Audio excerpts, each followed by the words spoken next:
Good morning, everybody. My name is Shiva Loccisano. I would speak of myself as a kind of an experienced technology transfer professional, having been involved in technology transfer from the academic system in the last almost 20 years. I've been working as the technology transfer manager at the Polytechnic of Torino, one of the most renowned technical universities in Italy, up until 2022 when I moved to Bologna.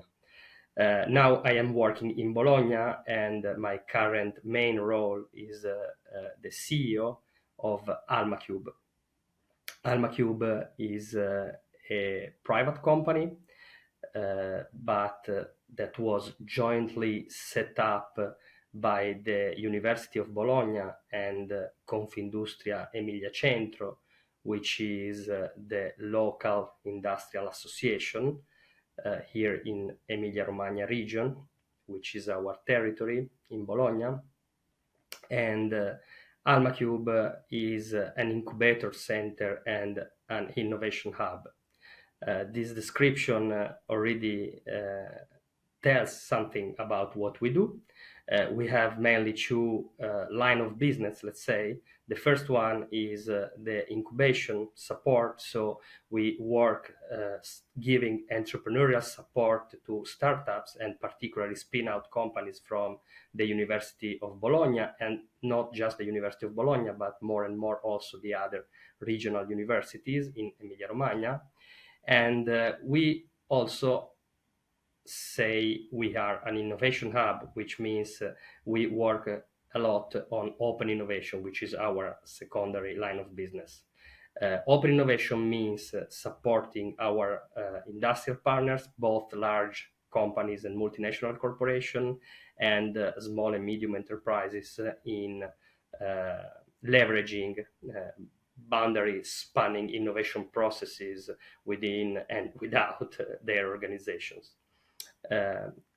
Working on open innovation as Almacube, we are part of a wider innovation ecosystem which has been designed and built up by the University of Bologna together with different organizations, and we call this innovation ecosystem Space. Space is what we call the factory of innovation of the University of Bologna. As you can see, Almacube is one of the main partners together with other organizations, and particularly within the frame of Space, we work closely with the Department of Management of the University of Bologna, and our aim today is to talk to you about the work we do together with the colleagues from the Department of Management, and particularly the next speaker will be Nicolò Cocchi, which is a PhD candidate from the Department of Management, and Nicolò will tell you a little bit more about one of the newest methodology that we have been developing together with the colleagues from the university, which we call Tech to Market.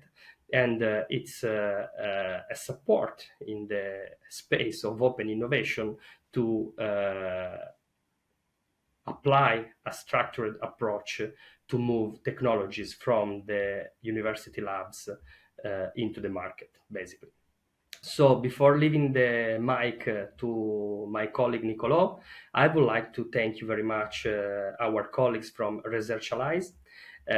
We are active users of the platform, being involved in academic innovation and research, and we are very much glad to have this opportunity to share our contents and to tell to the researchers community in the field of life sciences of these new methodologies and projects that we are working on.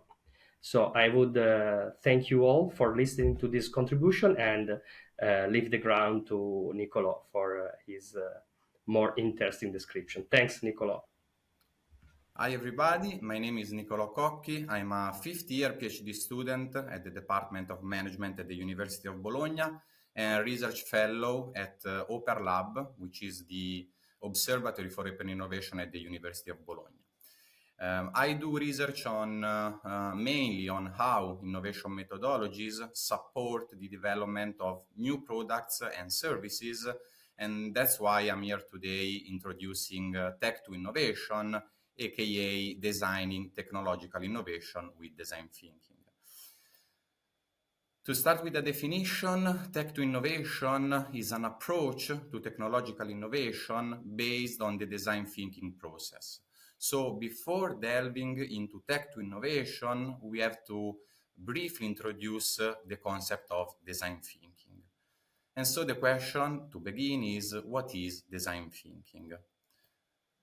Design thinking is a discipline that uses the designer sensibility and methods to match people needs with what is technologically feasible and what a viable business strategy can convert into customer value and market opportunity. This is the most cited definition in the literature, and it's a very nice one because it highlights the three lenses through which design thinking looks at innovation: desirability, feasibility, and viability. Desirability means to start with a deep understanding of the user needs, problems, desire, experiences, and try to design the final solution, so your final product or your final service, based on these needs, problem, desire, and experiences. And then, based on that, you try to find a match between what is, of course, technologically feasible, so what you can do practically speaking, and what the business can convert into a sustainable business model.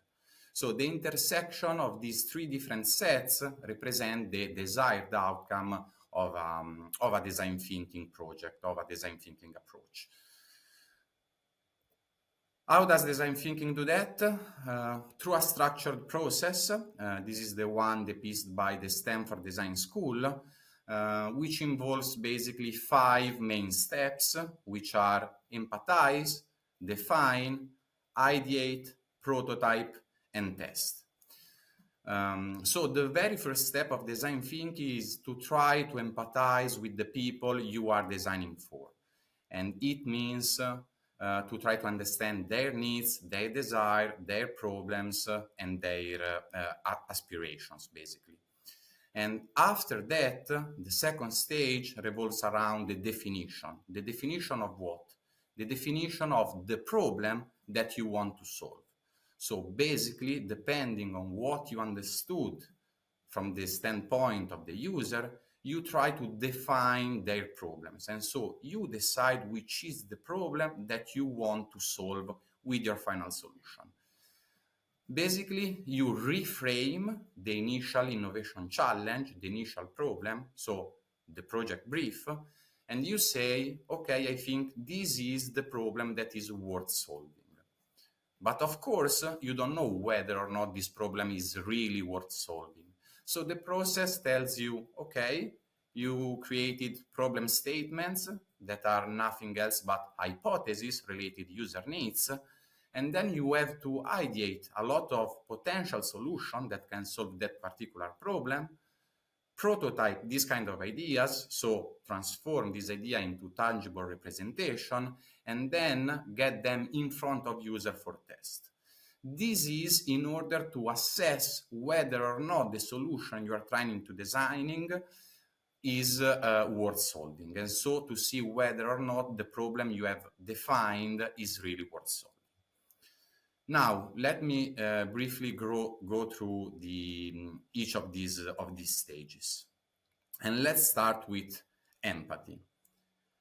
In this slide, you can see an MRI machine, a macchina per la risonanza magnetica.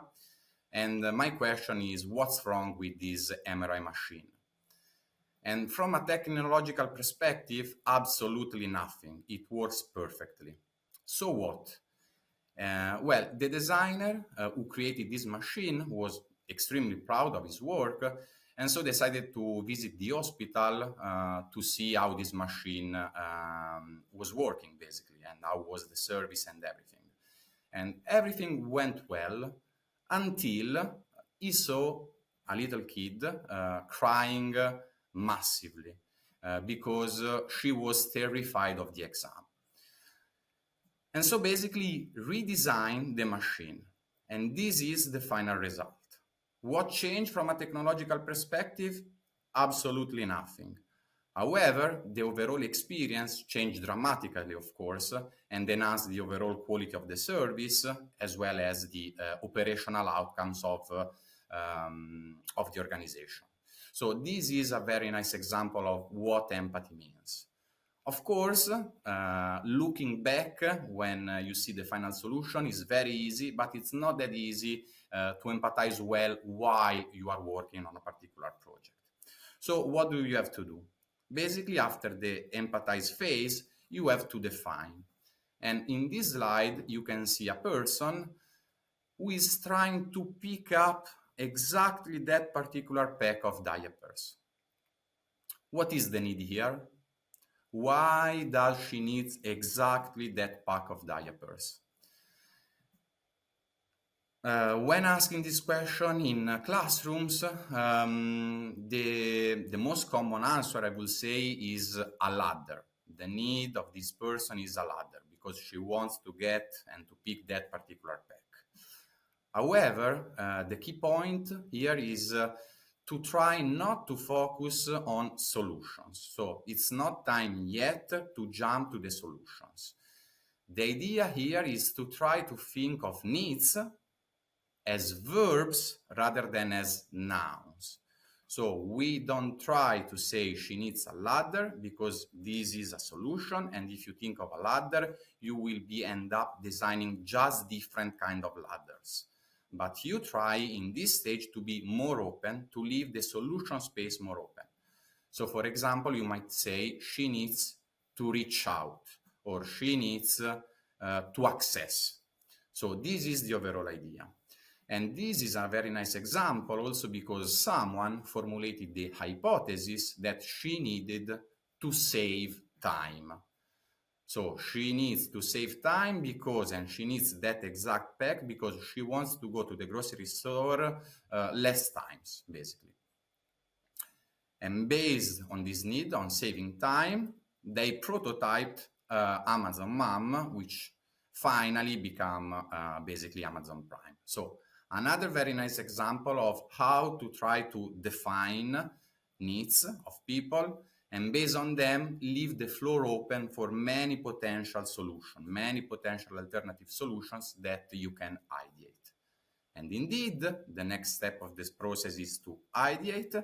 So the process moves from the problem space to the solution space in which the design team try to identify basically and to define the widest range of potential solutions.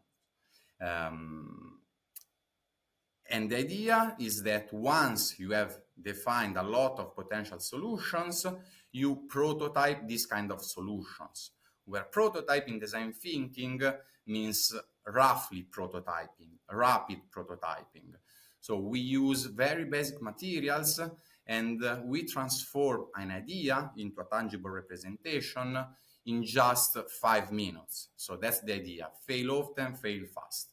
Because the idea is to get this prototype in front of the users for feedback as soon as possible, so that you can collect their insights, you can collect their feedback, and based on it, you can iterate on your final solution and progressively move towards the final solution.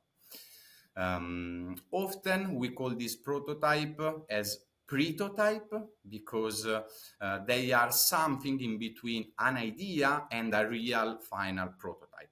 It's not really a prototype, of course, so that's why we call them pretotype or rapid prototype or many other terms that we can use to define this stage. And after this stage, when you actually have transformed your idea into something tangible, you test these ideas. What does it mean to test these ideas? To bring your prototype in front of users. In this slide, you can see basically a flyer that we put it into a logistic area, into a logistic hub. There were many people working there, and this logistic area was very far from the city center, and many workers were in an age where they were about to start families or have young kids and so on. So we wanted, at a certain point, we come up with the idea of let's say, designing a summer kindergarten in that particular area, in that particular hub. So we wanted to test whether or not this was a potential solution. How to test this? Basically, we created this flyer saying the enrollment for the summer kindergarten are open. If you are interested, please leave us a message, send us a WhatsApp message.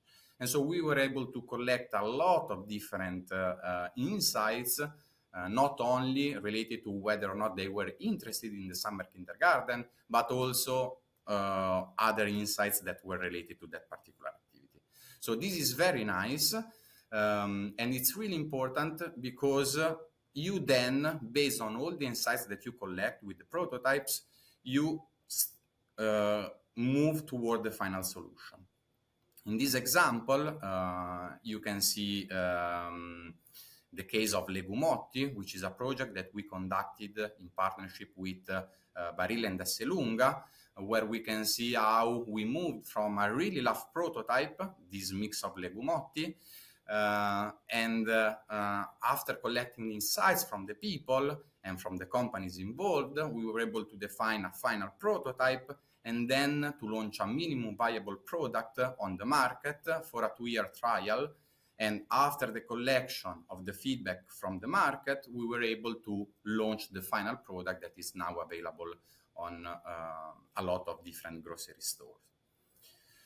And so in this kind of process, you move from a problem to the solution. And they say that design thinking is problem as well as solution focused, because at the very beginning, you focus on the problem and then you move toward the final solution. And how can we depict this pathway from the problem to the final solution? One of the most common representation is the double diamond representation. That it's a very nice representation because it highlights basically how design thinking alternates divergent and convergent phases, basically. So during the divergent phases, the idea is to open up a lot of potential possibilities, and then during the convergent phases, you narrow down all these possibilities to focus on what you found that is most important. So if we want to give labels to each of these diamonds, we might say, for example, that the empathy stage is the very first divergent phase because you are collecting a lot of observation, a lot of interviews, so a lot of data related to the users. And so you really diverge a lot because your goal is to try to understand the user as much as you can. While the second diamond could be represented by the define stage, where you try to formulate some problem statements that needs to be solved. And then you open up again by ideating, prototyping and testing and assessing. And so this is the path through which design thinking goes from a problem to a final solution.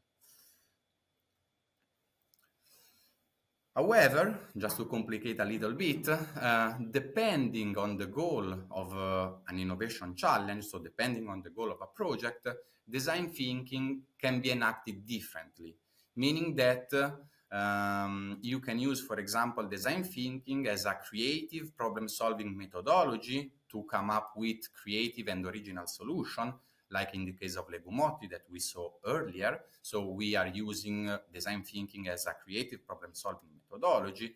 Or on the other extreme, for example, we can use design thinking to create new visions that represent radical reinterpretation of the reality. So to give you an example, and to stay in the food and beverage industry, we might say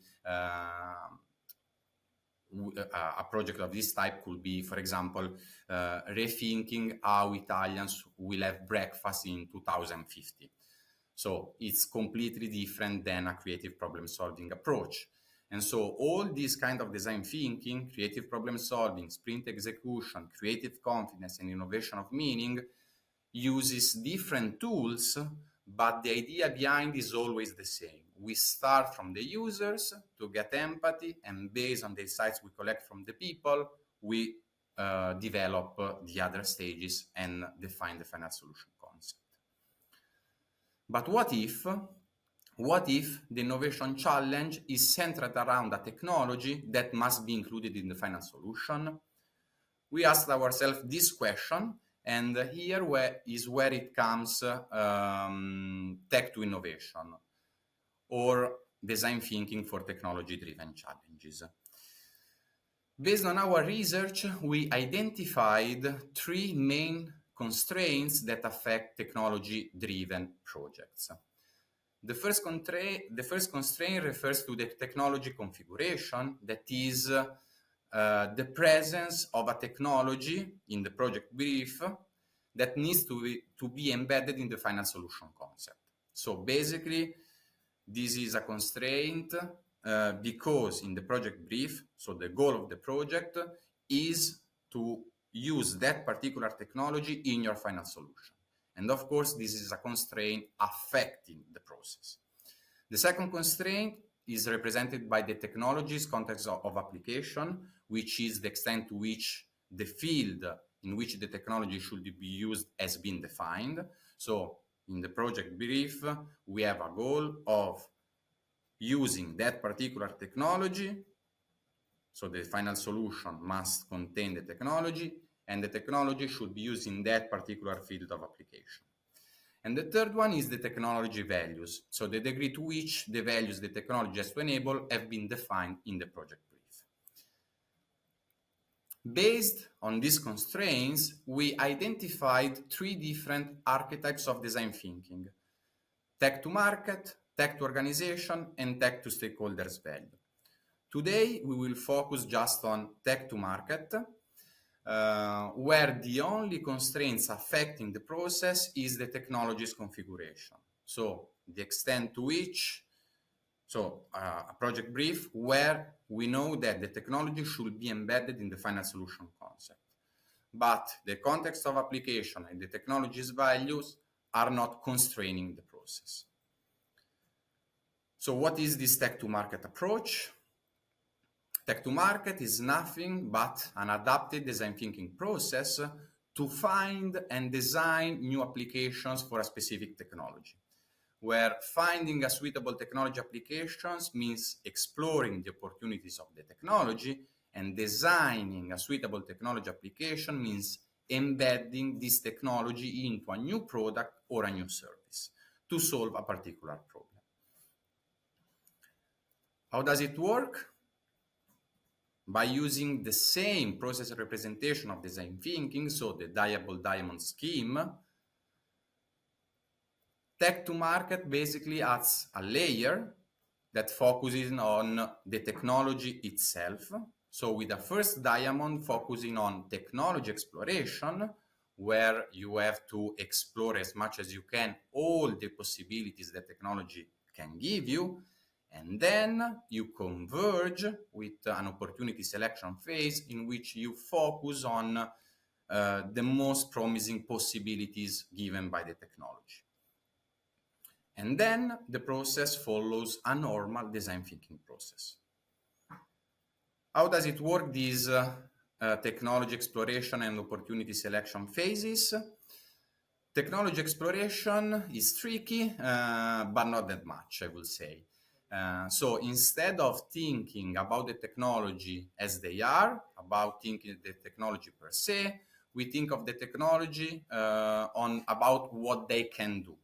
So for example, the picture you see on your left-hand side is not a screw, but is a way to join 2 or more elements.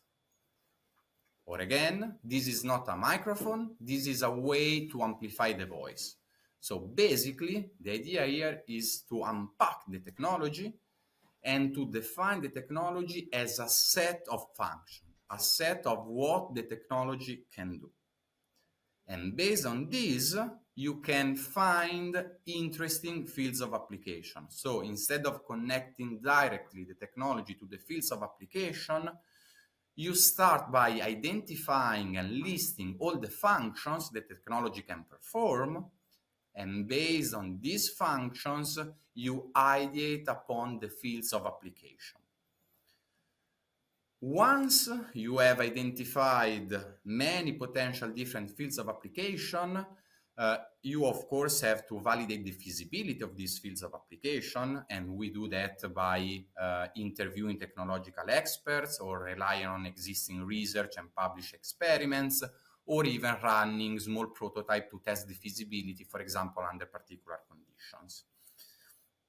And now, just to give you an example of how tech to market works in practice, I'm presenting this project that was based on a technology called glass to mass, a technology developed by a company called Glassomer.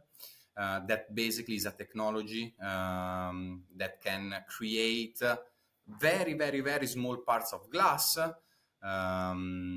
and allows the free-forming shape of glass. So basically, this technology not only allows you to create small pieces, but also to create these pieces in any imaginable form.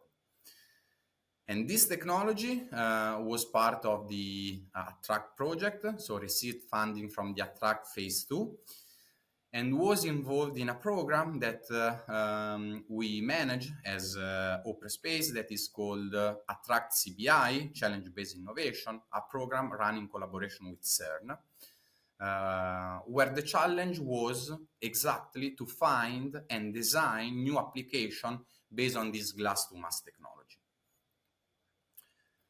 In this case, the design team that was composed of master students with an interdisciplinary background defined all the functions that technology could perform, and these are just a few examples of these kind of functions, and decided to focus specifically on a particular function of the technology that was to transmit sound very, very, very clearly. And so based on this function of transmitting sound, they connected it to another kind of problem that is mild hear loss.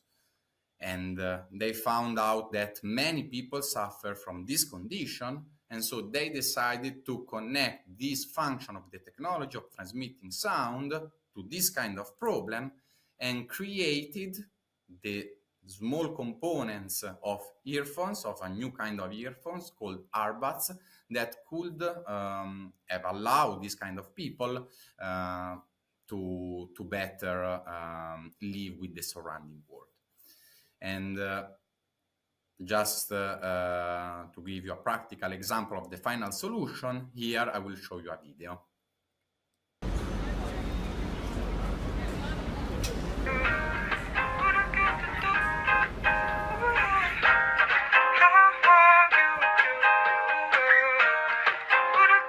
Take your time. You say good things take time, don't you, girl? Waste time. You don't wanna waste time, don't you, girl? I know one thing, that things go fast. I know two things, the good don't last. I know three things, I love your laugh. One look at you, I forget my past. One look at you, I forget I'm trash. If I lose you, I'ma get you back. If I lose you, I'ma get you. Hey, hello, how are you? Long time no see. Why are you doing these faces? You still can hear me? Oh well, I got you a present.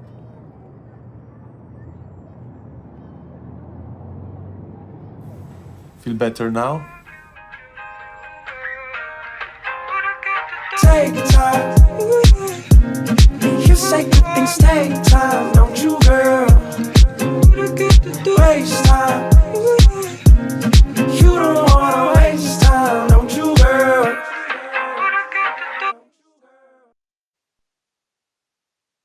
Okay, and these are the references of the presentation. Please feel free to get in touch with us if you want to further dig deeper into this kind of concepts, I would be more than happy to get in touch with you. Just to conclude, if you want to subscribe to the newsletter of Almacube, on the right hand side you can find a QR code, and you will receive every month the news surrounding the Almacube, but in general the open space ecosystems. And if you want all the contacts about all the entities connecting in this ecosystem that is open space, please feel free to visit the website that is connected to the QR code on the right hand side. With that said, thank you very much. I hope you find it interesting, and see you soon. Bye bye.